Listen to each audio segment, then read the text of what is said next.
बिस्मिल्लाहिर्रहमानिर्रहीम। क़ाल रब्बी शरह ली सदरी वयस्सिर ली अमरी वहलुल उक़दतम मिन लिसानी यफ़क़हू क़ौली।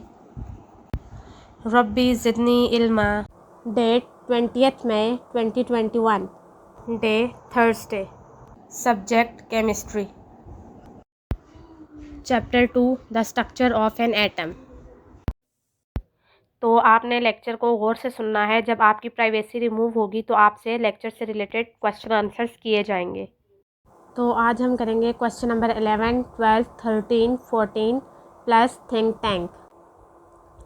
तो क्वेश्चन नंबर 11 है हमारे पास, the atomic number of an element is 23 and it's mass number is 56। तो आपने बताना है how many protons and electrons does an atom of this element have.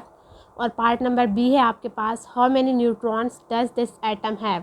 तो क्वेश्चन में क्या पूछा जा रहा है कि एक एलिमेंट है जिसका एटॉमिक नंबर 23 है और मास नंबर 56 है, तो उसमें कितने प्रोटॉन्स होंगे और कितने इलेक्ट्रॉन्स होंगे, और इसी तरह से आपने नंबर ऑफ़ न्यूट्रॉन्स भी बताने हैं।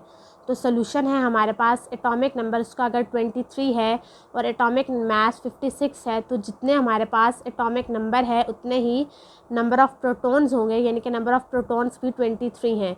और जितने हमारे पास नंबर ऑफ़ प्रोटॉन्स हैं उतने ही हमारे पास नंबर ऑफ़ इलेक्ट्रॉन्स होंगे। तो नंबर ऑफ़ प्रोटॉन्स और नंबर ऑफ़ इलेक्ट्रॉन्स दोनों सेम होंगे, 23। और पार्ट नंबर बी में आपसे पूछा गया है कि कितने नंबर ऑफ़ न्यूट्रॉन्स होंगे।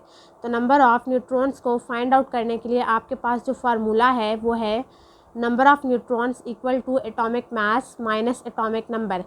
तो number of neutrons find out करने के लिए आप एटॉमिक मास में से एटॉमिक नंबर को माइनस करेंगे। तो एटॉमिक मास है आपके पास 56 और एटॉमिक नंबर है आपके पास 23। तो आपके पास नंबर ऑफ़ न्यूट्रॉन्स कितने आ जाएंगे, 33। Question number 12. The atomic symbol of aluminium is written as Al1327. What information do you get from it? कि आपके पास एक एलिमेंट है और उस एलिमेंट का नेम एल्यूमिनियम है और उसका सिंबल है Al और एटॉमिक नंबर है 13 और मास नंबर है 27। तो आपको इससे क्या इन्फॉर्मेशन मिल रही है? तो आंसर क्या है? पहली इन्फॉर्मेशन तो आपको ये मिलेगी, जहाँ लिखा हुआ है 13 उसका क्या मतलब है कि वो उसका एटॉमिक नंबर है, और 27 से क्या मुराद है कि वो इसका मास नंबर है। और इसी तरह से जितने नंबर ऑफ़ इलेक्ट्रॉन्स होते हैं वही नंबर ऑफ़ प्रोटॉन्स हैं। तो नंबर ऑफ़ इलेक्ट्रॉन्स और नंबर ऑफ़ प्रोटॉन्स आप फाइंड आउट कर सकते हैं एटॉमिक नंबर से। तो एटॉमिक नंबर है 13, तो नंबर ऑफ़ प्रोटॉन्स और इलेक्ट्रॉन्स भी 13 होंगे। अब आप फाइंड आउट करेंगे नंबर ऑफ़ न्यूट्रॉन्स। तो number of neutrons find out करने के लिए आप एटॉमिक मास में से एटॉमिक नंबर को माइनस करते हैं। तो एटॉमिक मास है आपके पास 27 और एटॉमिक नंबर है आपके पास 13। तो नंबर ऑफ़ न्यूट्रॉन्स कितने आ गए आपके पास, 14। इसके बाद हम ये देखेंगे कि इसमें कितने शेल्स आते हैं। तो शेल्स कितने होंगे इसमें 3 शेल्स आएंगे, के, एल और एम। तो पहला शेल जो के है उसमें 2 इलेक्ट्रॉन्स आएंगे, दूसरा शेल एल है उसमें 8 इलेक्ट्रॉन्स आएंगे, और तीसरा शेल एम है उसमें 3 इलेक्ट्रॉन्स आएंगे। तो इसका क्या मतलब है, एम में जो 3 इलेक्ट्रॉन्स हैं ये इसका वैलेंस शेल है, और वैलेंस शेल में कितने इलेक्ट्रॉन्स हैं, 3। व्हाट डज़ इट मीन कि एल्यूमिनियम जो है वो 3 इलेक्ट्रॉन्स लूज़ करेगा और चार्ज आ जाएगा उसके ऊपर Al+3, और इस तरह से ये मेटल है। Question number 13, how testing prevailing theories bring about changes in them. कि जब नई थेरीज बनती हैं तो किस तरह से पुरानी थेरीज को चेंज किया जाता है। तो आंसर है आपके पास कि जब साइंटिस्ट नई थेरीज बनाते हैं तो वो पुरानी थेरी को रिजेक्ट या डिस्कार्ड नहीं करते, बल्कि वो उस थेरी को रिवाइज करते हैं, उसमें कुछ चेंजेस करते हैं और न्यू थेरीज उन चेंजेस की बेसिस पर बना लेते हैं। तो इस तरह से जो पुरानी थेरीज हैं हमारे पास उनमें हम कोई ना कोई चेंज करके न्यू थेरी को बनाते हैं। Question number 13, how experimental results of some scientists help chemists to formulate new theories and new explanations। कि किस तरह से एक्सपेरिमेंटल रिजल्ट्स की बेसिस पे साइंटिस्ट न्यू थेरीज और न्यू एक्सप्लेनेशंस को फार्मूलेट करते हैं। तो आंसर होगा आपके पास, तो साइंटिस्ट क्या करते हैं, जब भी कोई न्यू थेरी या न्यू एक्सप्लेनेशन उन्होंने देनी होती है तो वो एक्सपेरिमेंट्स चेक करते हैं। उनके पास कंट्रोल ग्रुप होते हैं जिनके ऊपर वो एक्सपेरिमेंट्स करते हैं, और एक्सपेरिमेंट्स करने के बाद उन एक्सपेरिमेंट्स की बेसिस पे वो रिज़ल्ट्स ड्रा करते हैं। कैलकुलेशंस की जाती हैं, इन्वेस्टिगेशंस होती हैं कि जो एक्सपेरिमेंट किया गया है वो कितना ठीक है या कितना नहीं। उसके बाद वो फिर उनकी बेसिस पे थेरीज़ और लॉज बनाते हैं। तो बोहर एटॉमिक मॉडल ने एटम की स्टेबिलिटी को नाइसली एक्सप्लेन किया है। तो इस तरह से जितने भी साइंटिस्ट हैं वो किसी भी थ्योरी में जब उन्होंने कोई चेंज करना है तो वो एक्सपेरिमेंटल रिजल्ट्स की बेसिस पे न्यू एक्सप्लेनेशंस और थ्योरीज़ को फॉर्मुलेट करते हैं। थिंक टैंक में क्वेश्चन नंबर 15 है कि एक रेडियो एक्टिव आइसोटॉप है जिसे यूज़ किया जाता है ब्लड सर्कुलेशन में अगर कोई रुकावट है तो उसे फाइंड आउट करने के लिए, डायग्नोज करने के लिए, तो जिसका मास नंबर है 24। तो आपने बताना है इसमें कितने इलेक्ट्रॉन्स हैं, कितने प्रोटॉन्स हैं और कितने न्यूट्रॉन्स हैं, और इसकी जो वैलेंस शेल इलेक्ट्रॉनिक कन्फिग्रेशन है वो है 3s1। तो आंसर है आपके पास रेडियो एक्टिव आइसोटॉप Na है जिसका मास नंबर 24 है और सैम्बल है इसका Na11 and 24। तो इसमें नंबर ऑफ़ इलेक्ट्रॉन्स किसके इक्वल हैं, नंबर ऑफ़ प्रोटॉन्स के, और नंबर ऑफ़ प्रोटॉन्स और नंबर ऑफ़ इलेक्ट्रॉन्स दोनों सेम हैं जो कि इनका एटॉमिक नंबर है। तो एटॉमिक नंबर है इसका 11।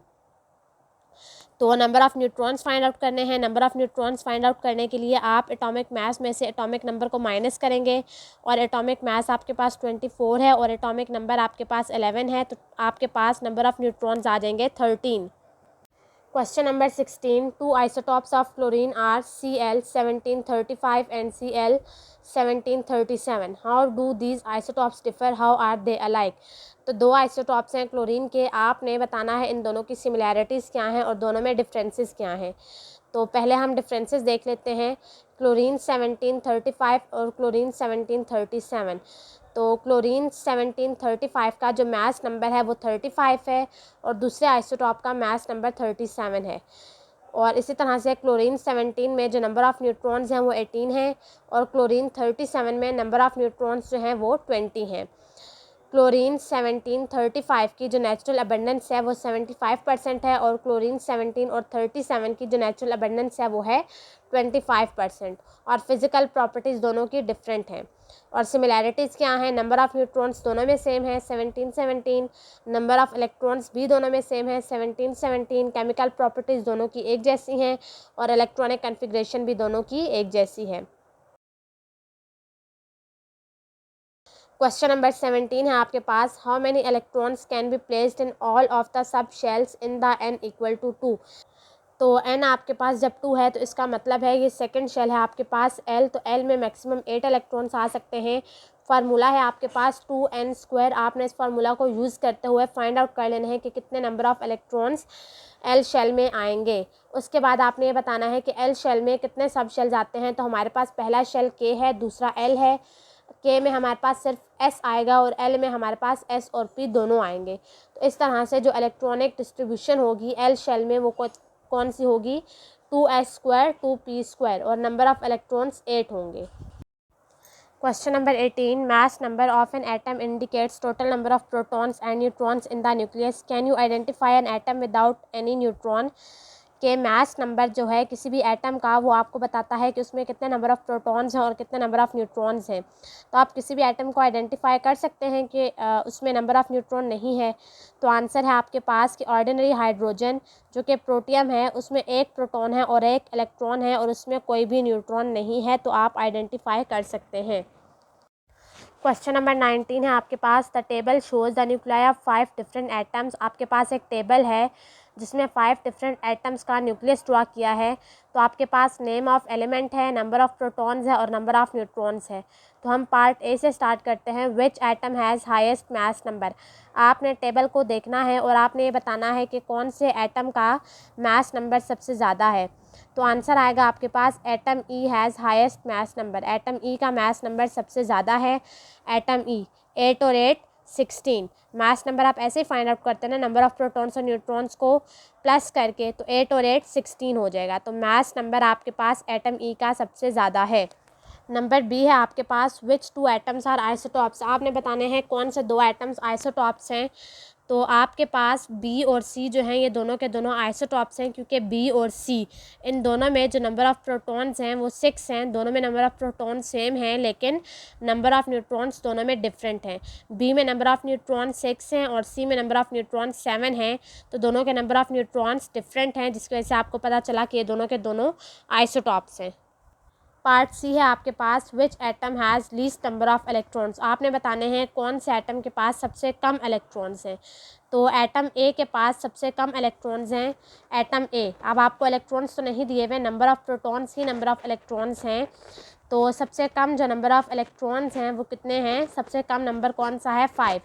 तो एटम ए के पास सबसे कम नंबर ऑफ़ इलेक्ट्रॉन्स हैं। Part number D, which atom will have electronic configuration 1s2 2s2 2p3। आपने बताना है टेबल को देखते हुए कि कौन सा एटम है जिसके electronic configuration 1s2 2s2 2p3 बनेगी। तो आंसर है आपके पास डी, एटम डी, जिसमें 7 इलेक्ट्रॉन्स हैं, ये वाला। टोटल नंबर ऑफ़ इलेक्ट्रॉन 7 है, तो जितने नंबर ऑफ़ इलेक्ट्रॉन्स हैं उतने ही नंबर ऑफ़ प्रोटॉन्स हैं, तो 7 है। लास्ट पार्ट है आपके पास, which of the atom contents the most number of electrons. आपने बताना है किस एटम में सबसे ज़्यादा इलेक्ट्रॉन्स हैं। तो ऑप्शन है आपके पास atom E has the greatest number of electron. जो आपके पास ई है इसमें सबसे ज़्यादा नंबर ऑफ़ इलेक्ट्रॉन्स हैं, क्योंकि नंबर ऑफ़ प्रोटॉन्स 8 हैं तो नंबर ऑफ़ इलेक्ट्रॉन्स भी 8 होंगे। लास्ट क्वेश्चन है question number 20, naturally occurring nitrogen has 2 isotopes N14 and N15, which isotope has greater number of electrons. आपके पास नाइट्रोजन के 2 आइसोटॉप्स हैं, नाइट्रोजन 14 एंड नाइट्रोजन 15। तो आपने बताना है किस आइसोटॉप में नंबर ऑफ़ इलेक्ट्रॉन्स ज़्यादा हैं। तो आंसर है आपके पास, चूँकि दोनों आइसोटॉप्स हैं, नंबर ऑफ़ प्रोटॉन्स जो हैं वो दोनों में सेम है। सबसे पहली बात कि एटॉमिक नंबर दोनों का सेम है, तो जब एटॉमिक नंबर सेम होगा तो उसमें नंबर ऑफ़ इलेक्ट्रॉन्स या नंबर ऑफ़ प्रोटॉन्स भी सेम होंगे और नंबर ऑफ़ न्यूट्रॉन्स डिफरेंट होंगे। तो जो नंबर ऑफ़ इलेक्ट्रॉन्स हैं वो सेम है। तो डायरी आपके पास unit 2 question number 11 to 14 plus think tank is for practice. सुब्हानकल्लाहुम्मा व बिहम्दिका अशहदु अल्ला इलाहा इल्ला अंता अस्तगफिरुका व अतूबु इलैक। Wish you best of luck. Thank you.